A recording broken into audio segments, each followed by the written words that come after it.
All right, welcome back to another Harmonious at Lunch. We were supposed to have a guest today, but we do not. So I'm going to do a solo episode, and we're going to talk about the same topic actually, which was client attraction, and retention.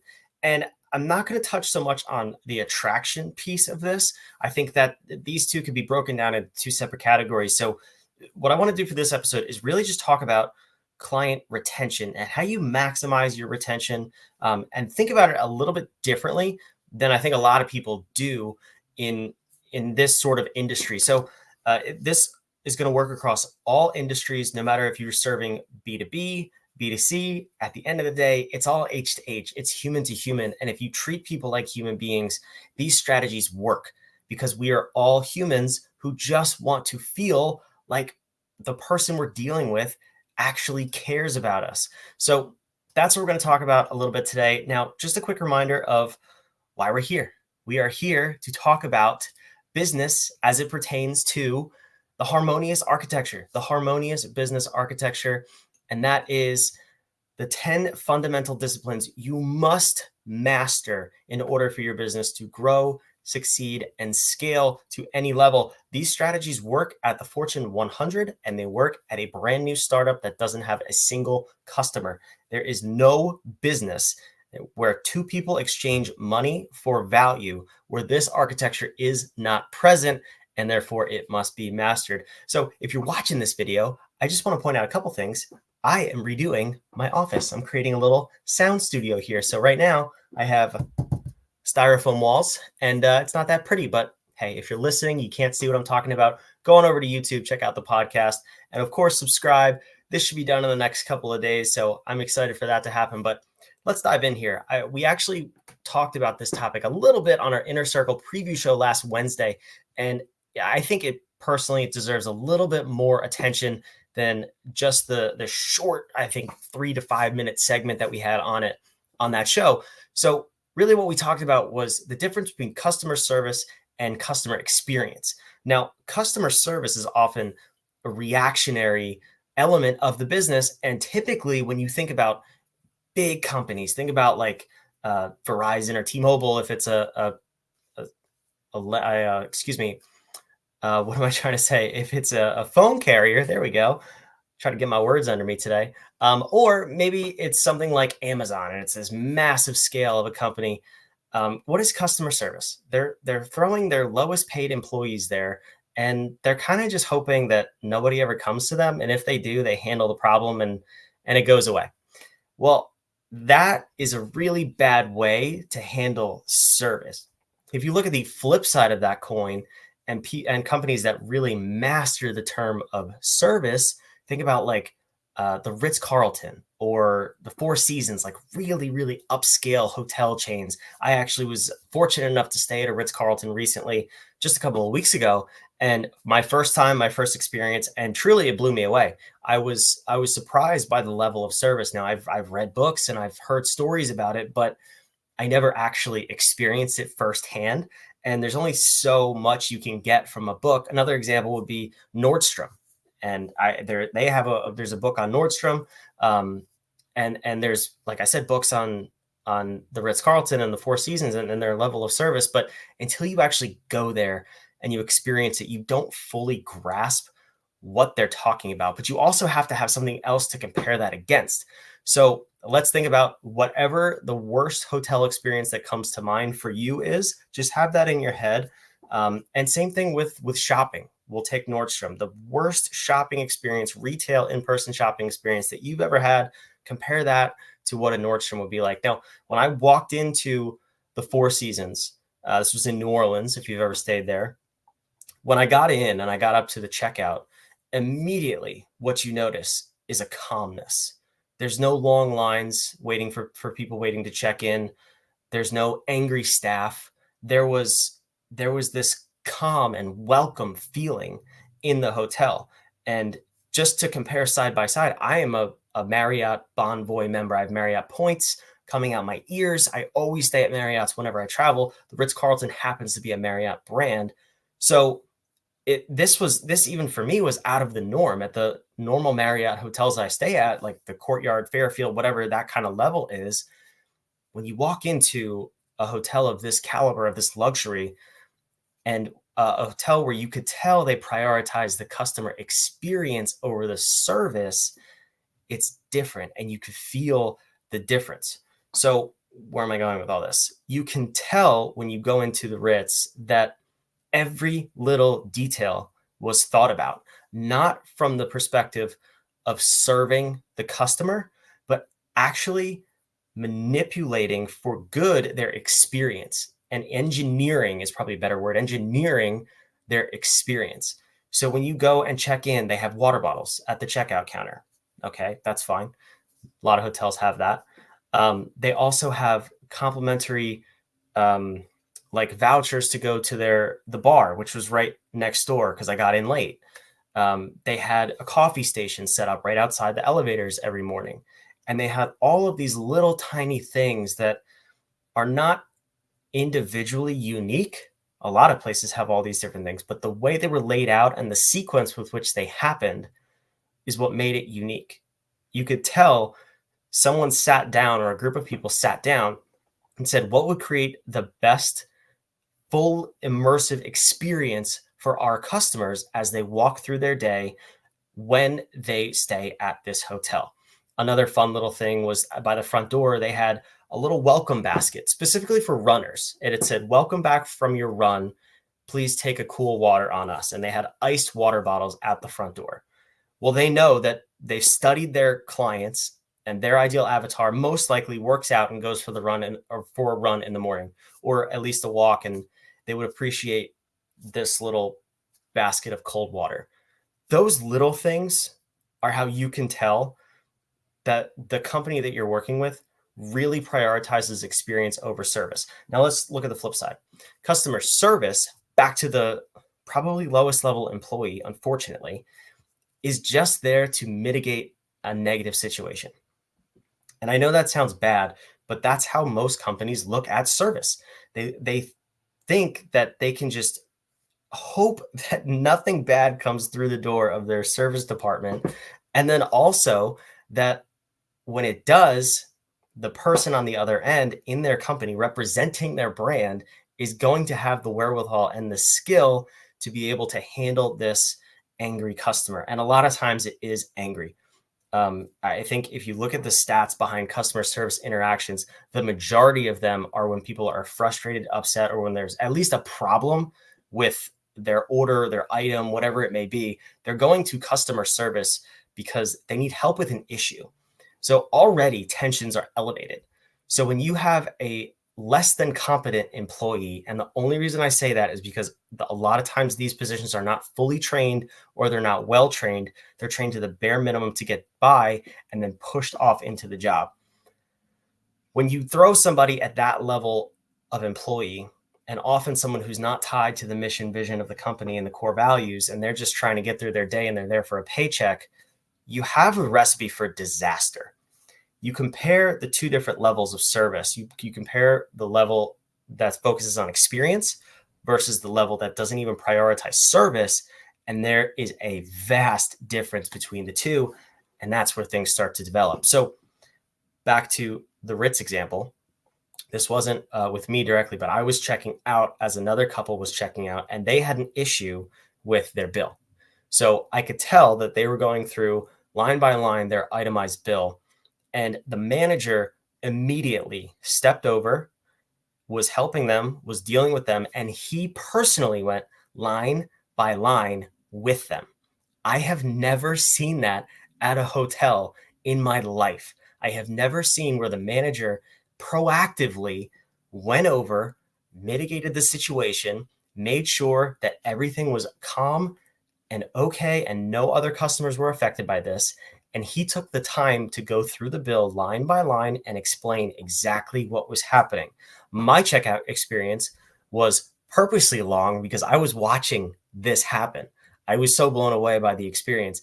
I've also been in hotels where people were going line by line through their bill, or they were frustrated with something, and there was immediately loud voices, the volume was higher, tensions were escalated, and you could tell the person behind the counter just wanted the situation over and they didn't really care.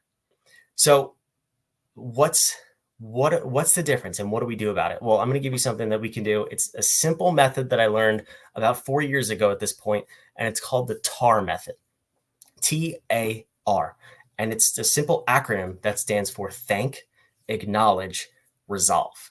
If you could use this one little acronym in your customer service, teach it to your customer service team, have a whole training around it, and make it part of the core of your company so that your customer service team is equipped with the tools to handle any situation that arises, you will immediately elevate the experience for your customers. And I promise you, people will start talking about your customer service in a good way. It'll actually be a selling point for your company. People don't understand that their customer service department often will make or break the whole experience with the company. No matter how good fulfillment was, no matter how good the product was, no matter how many problems your company solved for your customer, if they have to deal with your support team, your customer service, and it's a negative experience, you've lost the customer for life and you've tarnished your reputation, because most likely they're going to go talk about it negatively, either online or in person, or sometimes you don't even know, it's just to their friends and family, but no one ever knows about it. So you've lost 10 customers from one. It's so important to prioritize customer service. So what is this TAR method? Thank, acknowledge, resolve.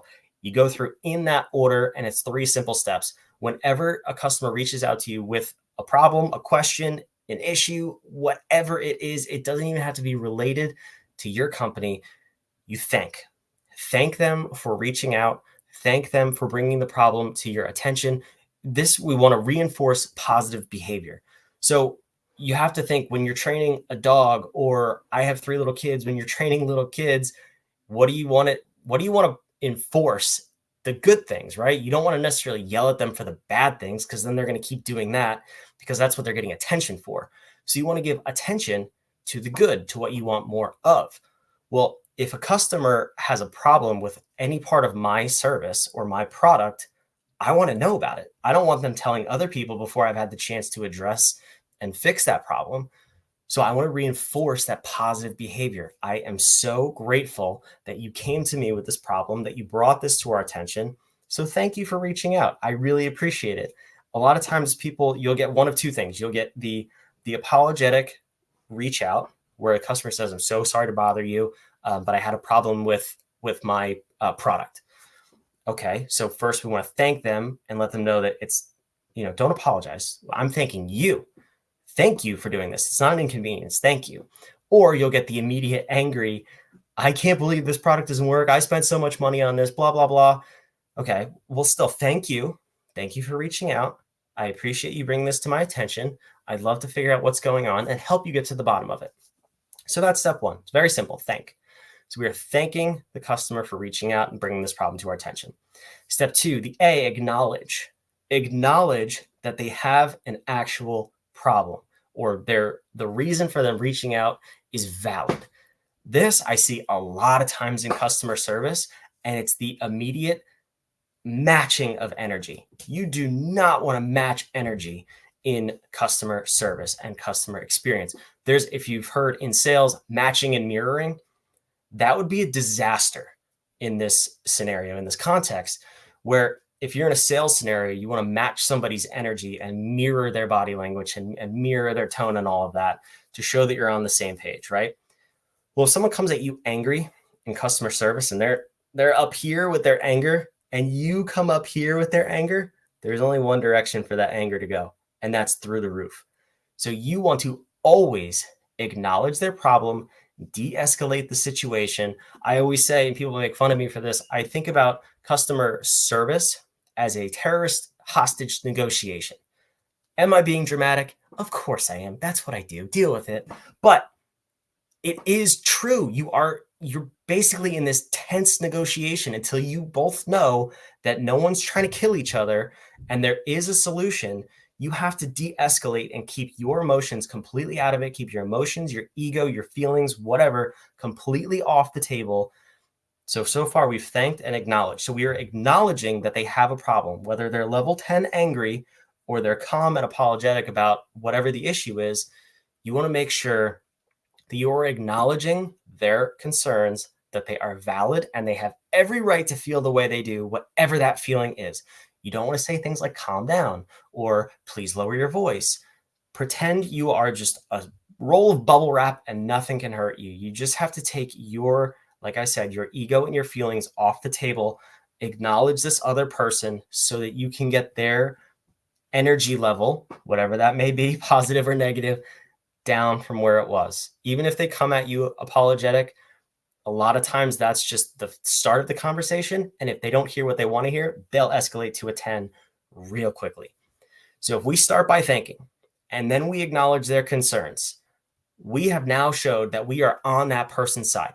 So your customer service department, if you can do those two things, then we can get to step 3, which is resolve. If you don't do those first two, if you don't thank and you don't acknowledge, you're in a battle and you are in a head-to-head, all-out war with this person.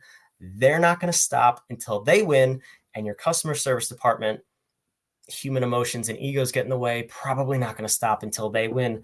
And the only thing that can happen is a bad experience and a lost customer.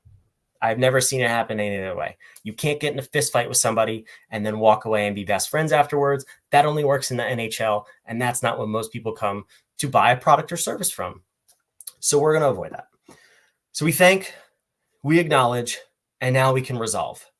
At this point, your options for resolve should be wide open. You should be able to propose a number of situations because the person is receptive to hearing it. You're not in a battle anymore. It's how can I help you? How can I make this situation better? And a lot of times, all you have to do is admit that, hey, we screwed up. Like, I'm sorry.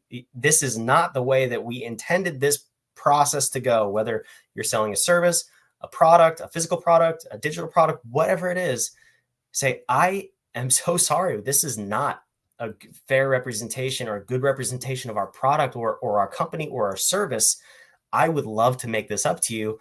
And I would start by asking the customer, how can we make this up to you? How can we make this right?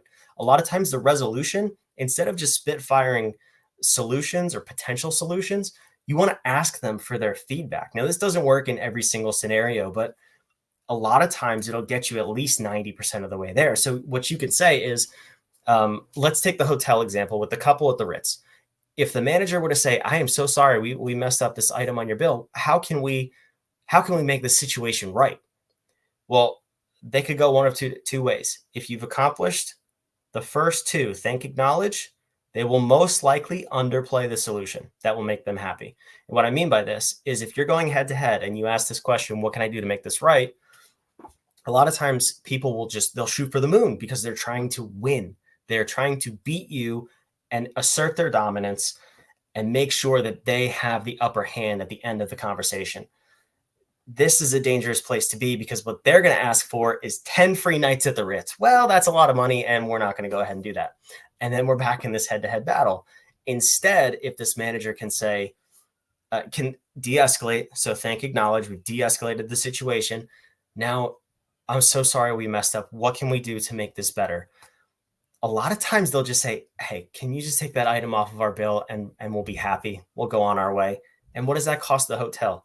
$0, because they didn't actually complete that service anyway, whatever it was. If it was a bucket of M&Ms, a bottle of champagne in the room by accident, or a cup of coffee, whatever it is, didn't cost you anything because it was a mistake in that scenario. If you've actually damaged the product, then you reship it. You're doing the right thing anyway. It's not costing you anything because the person doesn't want to beat you. They just want what's fair. They want what they originally signed up for. They may say a full refund, take it back, I don't want it. That's okay. At least you've saved an angry customer, which is more valuable than whatever income you would have generated from selling that product or service anyway. So these are just a couple of tips, but super important that you understand the thank, acknowledge, resolve. Now that's customer service especially. We also want to talk about the customer experience. And I actually don't want to talk about that. I want to show you something that really helped me think about this in my last company. And honestly, it's how I grew my company to sell it in 5 years, from working 80 hours a week to scaling, exiting, doubling my revenue 3 years in a row, and then exiting within 3 years. It was a journey I couldn't even have imagined. And I really do attribute to just a handful of things. And one of the big ones was that I focused on this. I focused on customer service, customer experience, and then obviously implementing the Harmonious business architecture that we talk about all the time. But I want to share my screen and I want to show you, if you've never heard of this book, I highly recommend it. It is Never Lose a Customer Again by Joey Coleman. Let's find it right here. So if you're watching, this is the link to it on Amazon. And I want to send you a copy too. So for the first 3 people that go ahead and comment on this episode, customer, if you put customer in the comments, I'll DM you. I'll send you a free copy of this book. It was so life-changing for me just to switch how I think from service to experience. Until reading this book, I never really thought about the customer experience and being proactive. And today, even, we've only talked about the TAR method, which is customer service and reactive. But I want to tell you that the real secret sauce to growing your company in terms of customer service and customer experience, and which is client attraction and retention, the topic of today's show, is prioritizing the experience. If you are proactive in the way that you handle your customer experience, if you act like the Ritz, if you act like Nordstrom, you will grow your company, and you're not going to have to spend money on marketing or advertising or sales or anything like this. Your customers will spread the word of your company, and they will flock to you. Their friends and families are all the best referrals that you want. They're going to talk to other people who want your product, and they're going to convince them and sell them on working with you. So again, comment customer on this episode. I will personally DM you, and I will send you make sure I send a copy of this book to you. The first 3 people who comment that, I will share that book with you. And I hope it has the same impact on you that it did on me. So let's wrap this episode up. A couple of things I want to share here, and that is still, we've been talking about it on the last couple episodes, whadif.com/navigate. If you do not have a plan to grow your business next year, over the next 12 months, we have a drastically new approach on strategic planning. I believe, and we believe at Whadif, that the traditional way of strategic planning is broken in business. We are modeling a broken system in business. That's what the whole point of the Harmonious architecture. And what we want to do is completely disrupt the way you think about strategic planning and the way that you plan to grow your business. It is not enough to just say, I'm going to double my business, I'm going to triple my business, I'm going to make X amount of profit. You can't do that. The big companies don't even do that. Why would you try? We have a new approach. It's going to get you to where you want to go in 12 months or less. And guess what? When you register for this workshop over here, it's absolutely free. We have a free 5-day boot camp coming up. We're going to make sure you have the plan in place that you need to tackle 2024 and beyond with confidence, so you can scale and grow efficiently and profitably. So thanks for sticking around for this episode. This has been awesome. Another episode of Harmonious at Lunch. We're going to come back tomorrow with another live episode. I know this one was a surprise that we didn't have a guest, but I really hope you loved the content today. And you take that TAR method, teach it to your customer service team. As a matter of fact, teach it to your whole team. It doesn't matter what level they are at. If you could bring that level of service, both internally and externally with your customers, your company will win and you will grow. So there's a lot of other things you need to grow your business. We talk about all of them under the Harmonious architecture. But this one, at least, you can take, it's a little tip from today that you can take into tomorrow, teach your team, pass it along, and we will see you on the